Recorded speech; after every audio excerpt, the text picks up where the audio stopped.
Hi ಸ್ನೇಹಿತರೆ, ಎಲ್ಲರಿಗೂ ನಮಸ್ಕಾರ. ನೋಡಿ, ಗೃಹಲಕ್ಷ್ಮಿ ಯೋಜನೆಯ ಪ್ರತಿಯೊಂದು ಫಲಾನುಭವಿಗಳಿಗೆ ಸಚಿವೆ ಲಕ್ಷ್ಮಿ ಹೆಬ್ಬಾಳ್ಕರ್ ಅವರು ಭರ್ಜರಿ ಗುಡ್ಡಿಸ್ನ ಕೊಟ್ಟಿದ್ದು, ನಿಮ್ಮ ಬ್ಯಾಂಕ್ ಖಾತೆಗೆ ಸರ್ಕಾರ 6,000 ಹಣನ ಜಮಾ ಮಾಡ್ತಾ ಇದೆ. ಇಂದು ಫೆಬ್ರವರಿ 15 ಶನಿವಾರದಿಂದ ಕರ್ನಾಟಕದ 27 ಜಿಲ್ಲೆಗಳ ಪ್ರತಿಯೊಂದು ಫಲಾನುಭವಿಗಳಿಗೆ ಸರ್ಕಾರ 6,000 ಹಣನ ಜಮಾ ಮಾಡ್ತಾ ಇದ್ದು, ಈ 6,000 ಹಣ ಸುಮಾರು 1 ಲಕ್ಷಕ್ಕಿಂತ ಅಧಿಕ ಫಲಾನುಭವಿಗಳ ಬ್ಯಾಂಕ್ ಖಾತೆಗೆ ಸರ್ಕಾರ ಕ್ಯಾನ್ಸಲ್ ಮಾಡಿದೆ.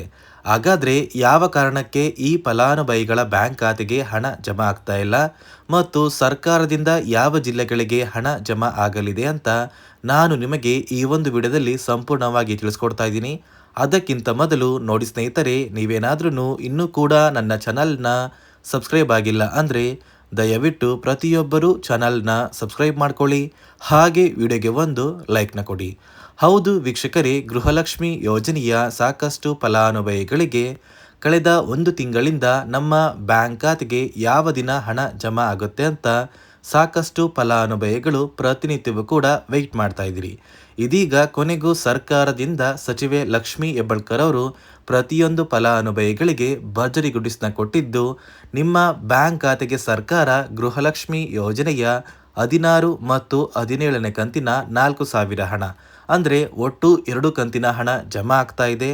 ಇದರ ಜೊತೆ ಅನ್ನಭಾಗ್ಯ ಯೋಜನೆಯ 5 ಕಂತಿನ 2,000 ಹಣ ಕೂಡ ಜಮಾ ಆಗ್ತಾ ಇದ್ದು, ಪ್ರತಿಯೊಂದು ಫಲಾನುಭವಿಗಳು 6,000 ಹಣನ ಕೆಲವೇ ದಿನಗಳಲ್ಲಿ ನಿಮ್ಮ ಬ್ಯಾಂಕ್ ಖಾತೆಗೆ ಪಡ್ಕೋತೀರಾ.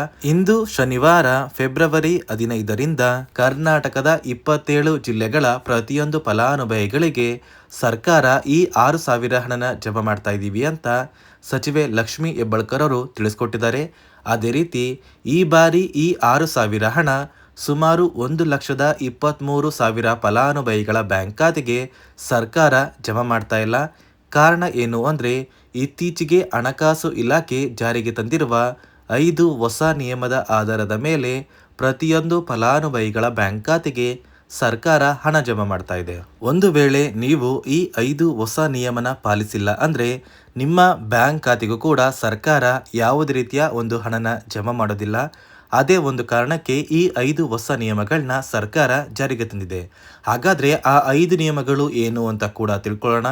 ಅದಕ್ಕಿಂತ ಮೊದಲು ಇಂದು ಶನಿವಾರ ಫೆಬ್ರವರಿ 15ರಿಂದ ಕರ್ನಾಟಕದ ಯಾವ ಜಿಲ್ಲೆಗಳ ಫಲಾನುಭವಿಗಳಿಗೆ ಸರ್ಕಾರ ಹಣ ಜಮಾ ಮಾಡ್ತಾ ಇದೆ ಅಂದರೆ, ಮೊದಲಿಗೆ ಬಾಗಲಕೋಟೆ, ಬೆಂಗಳೂರು ನಗರ, ಬೆಂಗಳೂರು ಗ್ರಾಮಾಂತರ, ಬೆಳಗಾವಿ, ಬಳ್ಳಾರಿ, ಬೀದರ್, ವಿಜಯನಗರ, ಚಾಮರಾಜನಗರ, ಚಿಕ್ಕಬಳ್ಳಾಪುರ, ಚಿಕ್ಕಮಗಳೂರು, ಚಿತ್ರದುರ್ಗ, ದಕ್ಷಿಣ ಕನ್ನಡ, ದಾವಣಗೆರೆ, ಧಾರವಾಡ, ಗದಗ, ಕಲಬುರಗಿ, ಹಾಸನ, ಹಾವೇರಿ, ಕೊಡಗು, ಕೋಲಾರ, ಕೊಪ್ಪಳ, ಮಂಡ್ಯ, ಮೈಸೂರು, ರಾಯಚೂರು, ರಾಮನಗರ, ಶಿವಮೊಗ್ಗ, ತುಮಕೂರು, ಉಡುಪಿ, ಉತ್ತರ ಕನ್ನಡ, ಯಾದಗಿರಿ ಮತ್ತು ಬಿಜಾಪುರ ಈ 27 ಜಿಲ್ಲೆಗಳ ಪ್ರತಿಯೊಂದು ಫಲಾನುಭವಿಗಳ ಬ್ಯಾಂಕ್ ಖಾತೆಗೆ ಸರ್ಕಾರ ಇಂದು ಶನಿವಾರ ಫೆಬ್ರವರಿ 15ರಿಂದ ಗೃಹಲಕ್ಷ್ಮಿ ಯೋಜನೆಯ 16 ಮತ್ತು 17ನೇ ಕಂತಿನ 4,000 ಹಣ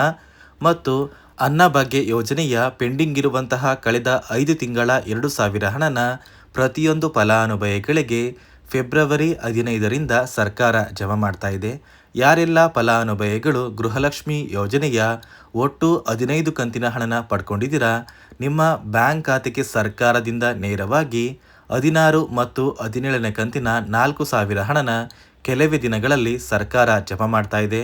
ಒಂದು ವೇಳೆ ನಿಮ್ಮ ಬ್ಯಾಂಕ್ ಖಾತೆಗೆ ಪೆಂಡಿಂಗ್ ಇರುವ ಹಣ ಜಮಾ ಆಗಿಲ್ಲ ಅಂದರೆ ಸರ್ಕಾರದಿಂದ ಯಾವುದೇ ರೀತಿಯ ಗೃಹಲಕ್ಷ್ಮಿ ಯೋಜನೆಯ ಹಣ ನಿಮ್ಮ ಬ್ಯಾಂಕ್ ಖಾತೆಗೆ ಜಮಾ ಮಾಡೋದಿಲ್ಲ ಅಂತ ಹಣಕಾಸು ಇಲಾಖೆ ಮುಖ್ಯವಾದ ಮಾಹಿತಿನ ಕೊಟ್ಟಿದೆ. ಅದೇ ರೀತಿ ಸುಮಾರು 1,23,000 ಫಲಾನುಭವಿಗಳ ಬ್ಯಾಂಕ್ ಖಾತೆಗೆ ಸರ್ಕಾರ ಈ ಬಾರಿ ಈ 6,000 ಹಣನ ಜಮಾ ಮಾಡ್ತಾ ಇಲ್ಲ.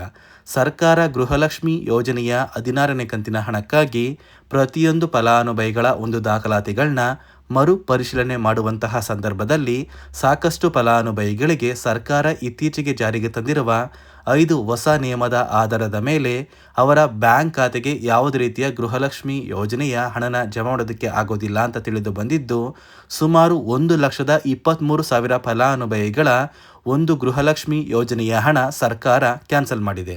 ಹಾಗಾದರೆ ಬನ್ನಿ ಸ್ನೇಹಿತರೆ, ಸರ್ಕಾರ ಜಾರಿಗೆ ತಂದಿರುವ 5 ಹೊಸ ನಿಯಮಗಳು ಏನು ಅಂತ ನಾನು ನಿಮಗೆ ತಿಳಿಸ್ಕೊಡ್ತಾ ಇದ್ದೀನಿ. ನೋಡಿ ಸ್ನೇಹಿತರೆ, ಮೊದಲನೆಯ ಒಂದು ನಿಯಮ ಬಂದು ಗೃಹಲಕ್ಷ್ಮಿ ಯೋಜನೆಯ ಪ್ರತಿಯೊಂದು ಫಲಾನುಭವಿಗಳು ಯಾರೆಲ್ಲ ಇದ್ದೀರಾ, ನಿಮ್ಮ ಮನೆಯ ಪ್ರತಿಯೊಂದು ಸದಸ್ಯರ ಆಧಾರ್ ಕಾರ್ಡ್ನ ನಿಮ್ಮ ಬಳಿ ಇರುವಂತಹ ಒಂದು ರೇಷನ್ ಕಾರ್ಡಿಗೆ ಕಡ್ಡಾಯವಾಗಿ ಲಿಂಕ್ ಮಾಡಿಸ್ಬೇಕು. ಈ ಒಂದು ನಿಮ್ಮ ಆಧಾರ್ ಕಾರ್ಡ್ನ ಲಿಂಕ್ ಮಾಡಿಸೋದಕ್ಕೆ KYC ಅಂತ ಕರೀತಾರೆ. ಸಾಕಷ್ಟು ಫಲಾನುಭವಿಗಳ ಒಂದು ರೇಷನ್ ಕಾರ್ಡಿಗೆ KYC ಪೆಂಡಿಂಗ್ ಇದೆ. ಅದೇ ಒಂದು ಕಾರಣಕ್ಕೆ ಸರ್ಕಾರ ಈ ಬಾರಿ ಈ 5 ಹೊಸ ನಿಯಮಗಳನ್ನ ಜಾರಿಗೆ ತಂದಿದೆ. ಅದೇ ರೀತಿ ಎರಡನೆಯ ಒಂದು ನಿಯಮ ಬಂದು ಸಾಕಷ್ಟು ಫಲಾನುಭವಿಗಳ ಒಂದು ಆಧಾರ್ ಕಾರ್ಡ್ ಏನಿದೆ, ಆ ಒಂದು ಆಧಾರ್ ಕಾರ್ಡ್ 15 ವರ್ಷ ಅಥವಾ 15 ವರ್ಷಕ್ಕಿಂತ ಹೆಚ್ಚು ಹಳೆಯ ಆಧಾರ್ ಕಾರ್ಡ್ ಆಗಿದೆ. ಈ ಒಂದು ಫಲಾನುಭವಿಗಳು ಅವರ ಆಧಾರ್ ಕಾರ್ಡ್ಗೆ ಯಾವುದೇ ರೀತಿಯ ತಿದ್ದುಪಡಿ ಕೂಡ ಮಾಡಿಸಿಲ್ಲ ಮತ್ತು ಯಾವುದೇ ರೀತಿಯ ಒಂದು ಅಪ್ಡೇಟ್ನ ಕೂಡ ಮಾಡಿಸಿಲ್ಲ. ಅದೇ ಒಂದು ಕಾರಣಕ್ಕೆ ನಿಮ್ಮ ಆಧಾರ್ ಕಾರ್ಡ್ನ ನೀವು ತಿದ್ದುಪಡಿ ಮಾಡಿಸಿಲ್ಲ ಅಂದರೆ ನಿಮ್ಮ ಬ್ಯಾಂಕ್ ಖಾತೆಗೆ 2,000 ಹಣ ಜಮಾ ಆಗ್ತಾ ಇಲ್ಲ. ಮತ್ತೆ ಸ್ನೇಹಿತರೆ, ಸರ್ಕಾರ 16ನೇ ಕಂತಿನ ಹಣನ ಜಮಾ ಮಾಡುವ ಮುಂಚೆ ಪ್ರತಿಯೊಂದು ಫಲಾನುಭವಿಗಳ ಒಂದು ದಾಖಲಾತಿಗಳನ್ನ ಮರುಪರಿಶೀಲನೆ ಮಾಡಿದ್ದಾರೆ. ಈ ಒಂದು ಸಂದರ್ಭದಲ್ಲಿ ಫಲಾನುಭವಿಗಳು ಸರ್ಕಾರಕ್ಕೆ ತೆರಿಗೆನ ಕಟ್ತಾ ಇರೋದು ತಿಳಿದು ಬಂದಿದೆ. ಅದೇ ರೀತಿ 4ನೆಯ ಒಂದು ನಿಯಮ ಬಂದು ಸರ್ಕಾರದಿಂದ ಬರುವಂತಹ ಒಂದು ರೇಷನ್ನ ಕಳೆದ 3 ತಿಂಗಳಿಂದ ನೀವು ಪಡ್ಕೊಂಡಿಲ್ಲ ಅಂದರೆ ನಿಮ್ಮ ಬ್ಯಾಂಕ್ ಖಾತೆಗೆ ಗೃಹಲಕ್ಷ್ಮಿ ಯೋಜನೆಯ ಹಣ ಜಮಾ ಆಗೋದಿಲ್ಲ.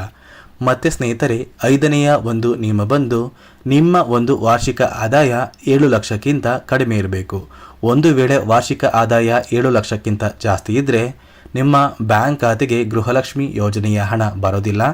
ಈ 5 ನಿಯಮದ ಆಧಾರದ ಮೇಲೆ ಪ್ರತಿಯೊಂದು ಫಲಾನುಭವಿಗಳಿಗೂ ಹಣ ಜಮಾ ಆಗ್ತಾ ಇದೆ.